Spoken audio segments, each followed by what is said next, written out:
that you are currently watching right now, twitch.tv/BlizzHero, so you get all the Heroes action. Let's go ahead and focus on this match, though, as Zealots and Method will be facing off, and we checked in with them to get some insights about the match.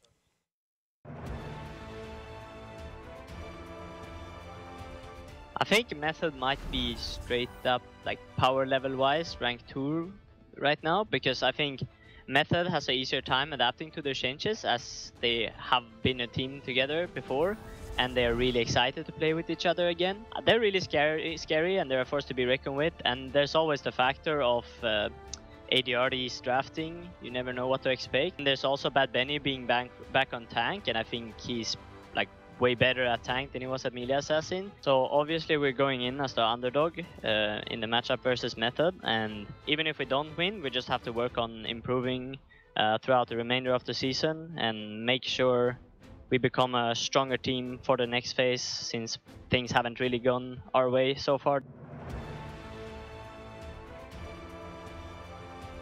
I feel really good playing with my old teammates again. It was kind of a hard decision when I left in the first place, but at that point the Fnatic offer was too good. But going back with my old teammates now feels really good, and we're having a lot of fun, and we are getting the results too.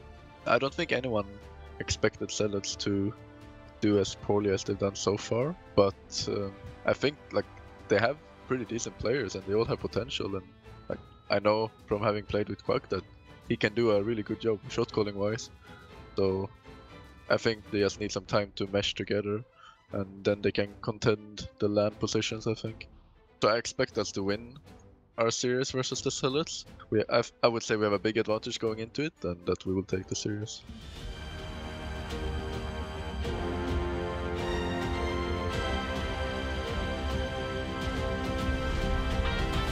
Heading in the series, we started to get a lot of traction from Zealots whenever they played the combination of Blaze, Diablo, and Kayn. So if Method was paying attention to those games on Friday, and I expect they would, we got to make sure that that combination is split up a little bit here, because Zealots seem to really play that well.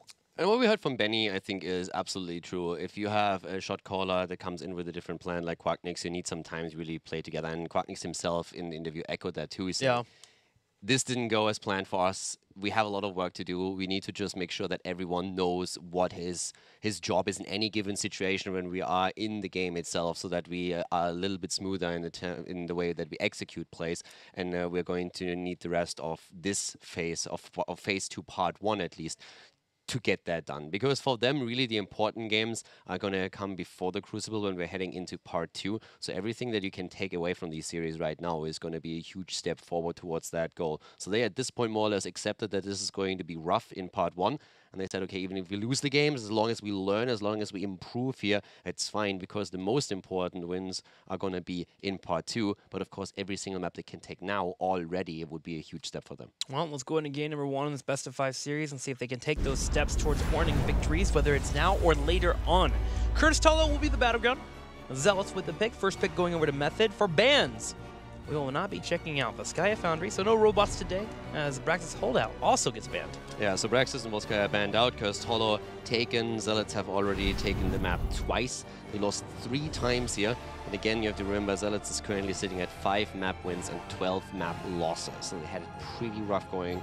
But they're still in a position where, again, they can start to improve that map score, at least, if not even take a match at some point. But since they are only going up against top 4 teams from here on out, that is going to become a bit difficult. Well, let's get ready and head into the draft here. We'll see if Urel is going to be important for our teams. Thero in particular has really been enjoying that. And I actually did enjoy Robodoba playing Diablo last week. We keep talking about his Garrosh whenever we're talking about rotations and what Robodoba can pull off. But his Diablo was performing and really allowing for the team to get the engages that they want. So I would like to see a little bit more Diablo mixed in the mix here for the Zealots. Yeah, Diablo and Garrosh stand out a bit more for him. I think his Muradin was more on the weaker side. So that's really a hero where I think if they want to try and run that, they have to specifically use a composition where that fits, but he had a bit of trouble of really sustaining him through a lot of these fights and getting a good engage off. A lot of jumps and bolts that did not quite work out for them. So the adjustment is definitely going to be there at some point. Zealots with the Abathur ban here, as Genji is already banned out against them. So the question remains, is this Diablo Blaze setup something that the Zealots can rely upon again, or a Method either fine playing into it, or are they trying to just take something away. Take an early pick against one of those two, or maybe ban them out here in another rotation. Method opens up instantly with Urel. Goddess will come out here for Method, making sure they have those rotations set up, but this does leave that open, that strategy we saw from Zealots last week. Will Diablo Kane be important for them? Will Blaze be something they want to pick up right now? Yeah. Figuring in the amount of games that Method played on Urel, it is their most successful hero so far. They have a couple on 100%, but that's mostly 2 wins, 3 wins. But you look at Urel and they played her 8 times and they lost 1 game. So Urel incredibly powerful in the hands of Zero. He and loves therefore, that character. Yeah, I mean, a lot of those solo laners do. So that definitely justifies the early pick on Urel, no doubt about that. In Cursed Hollow, we talked in an earlier series about how she can control space around all of the boss fights, and with Ardent Defender, with Sacred Ground, just simply trying to knock people around there and securing that boss for you, so you can jump into a lot of these fights. But for the Zealots, this is now becoming interesting. Blaze Diablo was a constant the last time we saw them. Is it time for them to go into that frontline setup again, which was so successful? Deckard Cain, also very powerful for them, but nope, this time they're switching things up a bit. Hanzo and Malfurion. Hanzo can definitely understand here. Being able to control the boss is always something we talk about in Cursed Hollow. I was expecting no Blaze or Diablo, one of those to be mixing the rotation for them. I just feel like they really played well as a cohesive unit when it comes to that. Yeah. But they have the option to maybe move into it later on if Method is not to snipe it away or ban it. Maybe they're testing out Method, seeing how they're going to draft it up a little bit. Yeah, against Team Liquid, it was definitely one of those staples that we had there. Getting Deckard Cain in, Diablo Blaze as a setup was really strong for them. I mean, it is Cursed Hollow, so as you said, Hanzo is just incredibly strong since you can easily sneak one of these bosses. And if you secure them, you can run the macro game. But also talking about macro, offlane is going to become interesting for Zealots in general. It's not only about Blaze as an option, you also have to consider Dehaka here. Method with Medivh and Greymane. Now, we talked already about how Greymane really struggles these days. 4 wins, 14 losses, but with especially Medivh in that composition, there's a lot of extra protection for Greymane where he can try and secure one of these kills, maybe even portal in and then portal out again back to safety. So that could really help them here to put Greymane in a spot where he can secure the kills and be successful. It's always a discussion point too when you're playing against Quacknix, trying to take away some of his main heroes. Genji being banned up right away, Greymane as well. Granted, he can flex into other options like Falstad and Cassia, but if you take away that explosiveness that Quacknix likes to run in his compositions, which is what Greymane and Genji really excel at, you suddenly are able to take the Zealots and knock them down a bit of a notch in terms of a team composition, and Method seems to be focusing on that already. If they want to go further down that path, they can try and deny Falstad, or they can think, okay, Blaze, one of the frontline combos that we talked about, is taken out now. Not completely going in on Quacknix Zero Pool, but instead with the ban against Blaze, making sure that Zealots cannot rely onto a Diablo Blaze setup that we highlighted the last time. So for Zealots now, main tank. Question still remains, are you heading into Diablo here? Are you going to play Garrosh, which I think would really fit with this still. Yeah. And you can also try and play around the taunt once one of these portals is set up. Give him Garrosh. Go ahead and pull it off. I mean, there's Murden still unavailable, but I think if we were to have a choice when it comes to Robodoba, I'd rather see him on Garrosh here for the better chance of Zealots getting a win. But there is always the argument of Murden being one of the strongest warriors they have, and Bad Benny has been putting on a clinic Murden lately. So keeping him away could be a good pick here too for Zealots. Yeah, just for portal control too, I like Garrosh a bit more. Yeah, there it is. Solid. Garrosh and Dehaka. As we said before, Dehaka becomes a good option when you have a big map, and that's true for Curse in particular. With Blaze being banned out, I think that was definitely the go-to for them. Last pick on damage. But let's see what Method is going to do here. They could definitely... I mean, I would be very surprised if we don't see Murden from them, because Method really plays Murden so much. Benny he loves that hero. So we have him with 9 games played, 6 wins, 3 losses on Murden.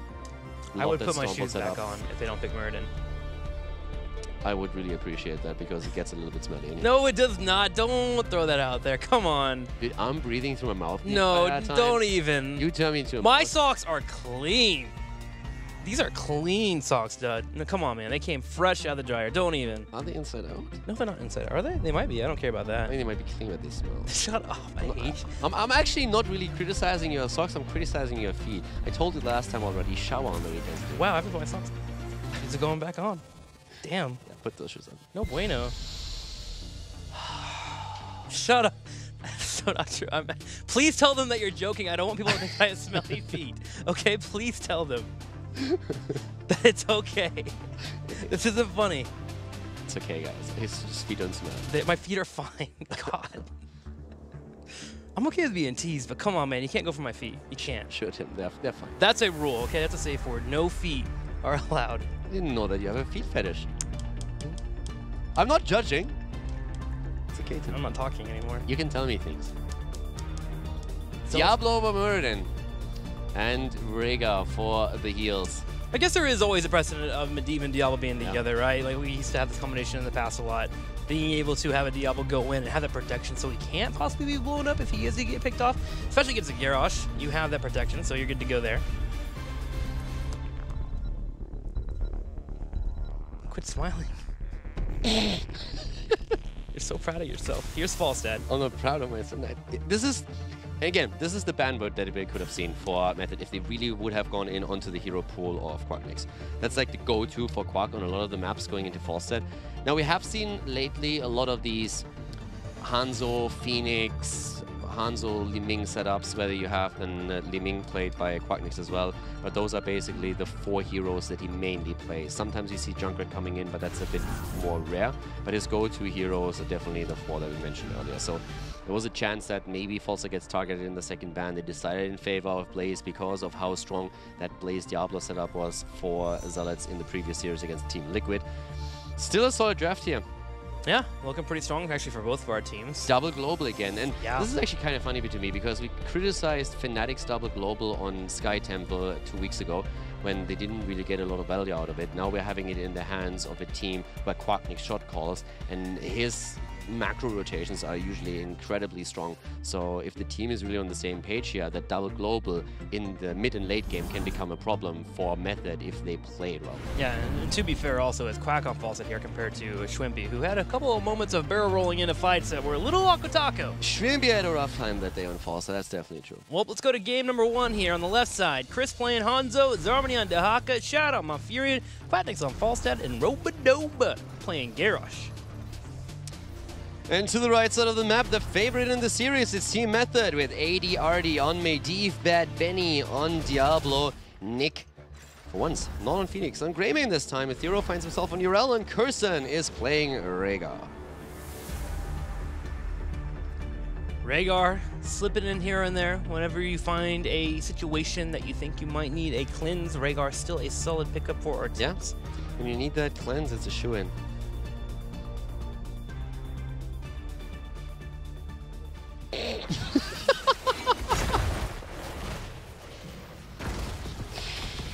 I love Sundays. I used to enjoy them. Enjoy the series, enjoy the gameplay. Robodoba and Quacknix in the mid lane here with a clear. So we have a 2-2-1 setup now, where Dahaka is at the bot lane. So we have the global split between the middle and the bot lane, and the rotations now happening to the top. This is a cool thing if you have a double global. You can really have several strategies of how exactly you're going to run it. You have Zarmany now with the option to just simply move up to the top. Falstad can fly down, help out if they think they can secure a kill against Nick. And Falstad has also the option to make a rotation to the top lane very quickly. Bad Benny actually zoned out very heavily. He's trying to get to the portal, and AD already helps him out with that. That shield definitely is securing it, but a lot of free damage onto the main tank of Method. Yeah, I like Shad there trying to body block Diablo so he couldn't even make it into the portal and have that portal expire. They could have gotten additional damage on him, maybe even a kill, while Garrosh waits on his cooldowns to come back up for another toss. Regardless, Zealots show that they are willing to fight, and you already see the power of having Falstad here in the middle. A lot of attention here for Method, making sure that if Falstad isn't disappeared into a lane, they're able to follow him up or at least call it out so Urel can escape or even a Greymane. Rhaegar also, if you do pick him up, he's one of the few supports that is available that can actually do well against the camp. Karazim can do alright too, you have to start us up, but Rhaegar, solid for clearing those up, and you see that happening here from Method as they'll have Giants pushing at the bottom. Yeah, and that's the most annoying thing when you play against the Medivh too. Just in bird form the entire time, floating around and having a good time watching what's happening on the map. So giving that info. Even dropping the portal, basically faking that there's an attempt onto the camp and trying to distract them a bit. Didn't really pay off, but yeah, this is just Medivh trying to be annoying. Marksman stacks coming in for Falstad. Has been a couple already. Scanner arrow build in for Hanzo, a total of 3 stacks. Chris will be looking for those arrows later on. A nice little drag there on Rengar in the bottom lane. But Dahak are going to need some help in clearing out this Giant Camp team push in. Wow, look at this. The puppies working together. Nick and Curson clearing out that wall incredibly fast. It's the Wolf Pack. The Wolf Pack doing work right now. And I mean, this is what you are trying to do. If you have Greymane, if you can make a rotation happen and set him into a spot where you can attack turrets together with him and he's fine, he's safe no matter what comes your way, then he can always give you a lot of value. But the rotation is there, and here's the globals. Quacknick's just flying in, gets stunned out, but we have Nick completely sectioned off here. And that's a great kill here for Zealots, opening the game up with the first blood. Double global. Able to rotate in, find the kill. Diablo trying to slow down the rotation while Medivh heads straight up to this tribute, though. As Method is hoping to zone out Chris. So a couple of pokes available, so he might be able to get in there in time. I'm actually surprised that we have Falstad staying at the bot lane. He flew in, right? So Zamini is going to the top now. That is expected, but very interesting that we have the hero that is on cooldown on his global staying at the bot lane. I thought they would go for the exact opposite way. Probably thinking they have enough delay here to buy time for him to be able to fly in. Although he is false, they still have to head to that bush there on the bottom side before he can fly in. I mean, Diablo is still at the bot lane, so that's the main tank of Method missing for those interrupt fights. They still have Greymane and can try and confirm a kill here. They have also Medivh, who is always a nuisance, but this should be a decent position for Zealots to even try and get another kill. And they're trying that against Greymane again, but not quite the follow-up here from Shat and Robadoba. The root attempt after flip not 100% working out. Diablo working on clearing out the middle wave. After he clears it up, can rotate into the fight. Falset's fly will be available, but we'll see if Quacknick even attempts to come on over. Method starting to channel here while Robodoba wants to come up here and delay. Shad actually zoned out, and the Sonic Arrow misses. Yeah, Falstad and Diablo also locked into a small battle where Falstad is getting plucked here. The bird having some trouble. And Diablo also with a bit of an adjustment here in his build on level 7. We're now seeing him with Malevolence. Seen that already a couple of times here. But oftentimes, of course, the immediate focus with all of the talents, or most of the talents, straight into the Firestorm build. Getting a little bit of extra damage on those auto attacks. Spell damage, that is. You can get 2 of them. So looking for a little bit of extra damage there as you try to burn someone down. If you jump onto a fall set, that extra, what, 300 damage might be enough to actually burn him down. He has such a small health pool. Hanzo as well. Zealots already working on the Merc camp here to defend the camp pushing in for Method, but already a second tribute is spawning. It'll be here in about 25 seconds. Yeah, and Method has taken the first tribute. That alone is already a bit of a win. The Divine Steed that we now have for Ethereal also is going to help him to make these rotations a lot quicker. I like the timing for the night camp though. With the 2 towers being an extra layer, Zealots have a bit of an easier time defending against this, and then their own camp will still be pushing. In an ideal world, they would have taken the night camp a little bit quicker so that the 2 collide just into the tower range without the towers actually being attacked. But now 1 has been lost. But this should still be a moment where Method is going to rotate some heroes over. Talking about rotation, Person completes the channel. The interrupt just isn't there. That's Harmony and Robodoba too slow for this. Good play by Bad Benny, getting the delay, getting the stun on the wall. Robodoba couldn't step up and even drop down the Groundbreaker. Maybe in hindsight, using Indomitable will maybe help with it, but then suddenly you're in a position where you're a little bit too far into enemy territory. But this is a situation that you want to avoid. You have a camp set up in the mid lane that is supposed to give you value, that is supposed to put pressure onto your opponent as you fight over the tribute, and Method gets a free channel on the trip. So they have 2 tributes against 0, who was an insta channel as well. So Ethereal was never in a position where he had to rotate away. He can clear the camp without any pressure. So that was definitely a missed opportunity for Zealots, and 100% either miscommunication or just a bit of a misjudgment when they were attempting to get the interrupt. Especially when Method is equal in experience, actually ahead in experience, moving towards level 10 against a double global composition and having 2 tributes. Method playing this very well. 3rd tribute spawning now as 10 will connect. Both teams will have 10, so Zealots can contest. But Medivh continues to keep an eye on Chris. They want to know when this arrow is about to come out. Yeah, Benny going up against Robot over here. Chris still waiting. Also, Dahak, of course, is securing the bottom lane where the Siege Giant camp has started to push in from Method. He still has the global ready, so he can go into the fight whenever. And he's already starting to burrow in, so they're going to look for the drag now. As he comes in, tries to get the drag onto Nick, and he gets it. But the cleanse is there. Here comes the silence. But immediately the ley line as the follow-up. Portals are ready. Isolation has also been hit, but Zamani himself is in trouble. Pops the trade, and Method is chasing in. Apocalypse setup over Lightning Breath as we see the first kill confirmed against the Haka. Nick trying to go for another bite on Robodoba. He's fine though. A kill for Method equals a tribute for them. Oh no, Shadow, it is lonesome, gets picked up in the top left corner thanks to a portal. And Method immediately turns their attention over to a keep. They haven't even taken the fort in the top right corner, but they want to break through this wall. Yeah, I could have also seen them just go through the small wall. Yep. Go through the side wall and attack the keep directly. This is one of the beautiful things that you can oftentimes do. You're just attacking the keep directly when you're this close. You don't have to go for the fort first. The fort at the top lane is going to fall anyways, because the minions are now pushing in. So you're stopping the minion waves of your opponent where they spawn. And now we're having the Zealots about to lose the first keep 8 minutes into the game.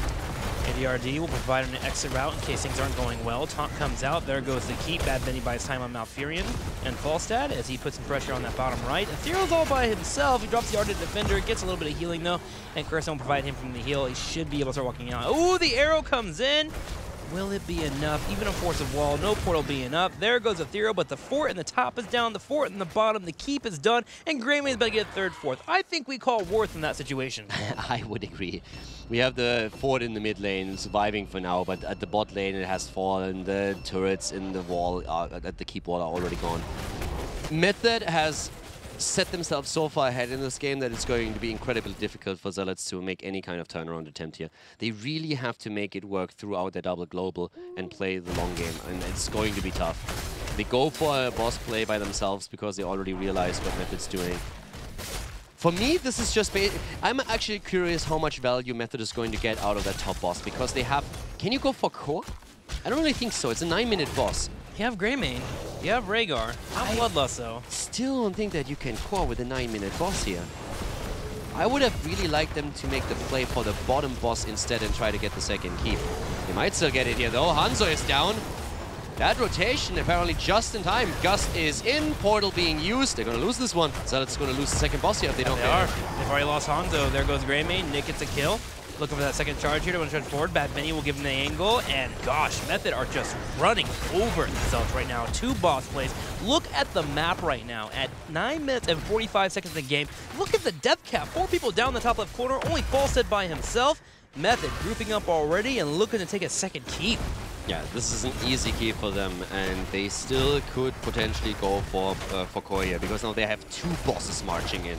And if you have that, shields are already about to fall. This should be it. Even with bosses this early in the game, if you have 2 bosses walking in, there's absolutely no way to defend that. Double the boss on the core. Finally one falls, second one there. Double the fun, I guess, for Method. But Zealots, I don't know if they're having fun right now, as they are taking a beating. Method finally will lose Greymane, but the core is losing his health. Down to 10%, down to 5. Method in 10 minutes takes a 1-0 over the Zealots on Cursed Hollow. Classic case of feels Batman. Yeah. Feels pretty good. That's one of those moments where you like take your hands off the keyboard. What happened? If you are in Method shoes, you feel pretty good at this point. That was clean. Very clean. Yeah. Being able to get the ages they want, that top left play on the keep was a real dominant play from them. Checking into the numbers here, Chris putting out the damage, but it doesn't really matter on the damage whenever you are losing the entire map. Solid rotations here against the double global composition, gosh, here from Method. And with them walking into level 10 on even experience against them, they were just able to shut down their opponent so well. Great control by Bad Benny in particular, especially on that second tribute. Yeah, the tribute control was just so much better, and Zealots struggled to interrupt the tributes in, like, I mean, this was the first one, but also when we looked at the tribute fight in the bot lane, there was no interrupt there. They set up the camp in the mid lane, which was actually pretty well timed, and then they don't interrupt, so there's no pressure onto Method. Method could run this pretty smoothly, and that leads, of course, to this third tribute and the curse. They already won the fight over that. Simply go through the top, take the keep there instead of wasting time with a fort. In that situation, it was definitely the right call. 2 heroes were down, so you just make that play, then you get the boss top lane. You can make the argument that they shouldn't have won the boss at the bottom, but one way or another, at that point, Zealots are so far behind. Now they are. Well, both these teams continue to be cheered for, and we actually have a leaderboard right now, as both of them are actually on that leaderboard in 4th and 5th place. Looking over to Method here with over 500,000 cheers. Continue to look well, right underneath Team Liquid, making their way up as well, trying to slot themselves a little bit higher on those tiers. Method actually starting to contest Liquid's position here. Yeah. I mean, you can see why. They're looking strong. Strong, powerful. Yeah, they're looking just very clean in the way that they execute a lot of their plays. They have one thought on how they want to pull it off, and they do it as a team of 5, right? Instead of just being some people that occasionally get these wins, get these picks offs. Everything they do is just very, very clean. I love watching them play with Medivh as they are able to punish so well. We just got to witness it there, especially around the tribute fights, using that Raven Familiar to help out with that extra damage in the fights. And going into game number 2, you have to consider, do you want to ban out Medivh? What do you do to slow down Method and this progress that they have? I just feel that the execution level of Method is just so much better. Yeah.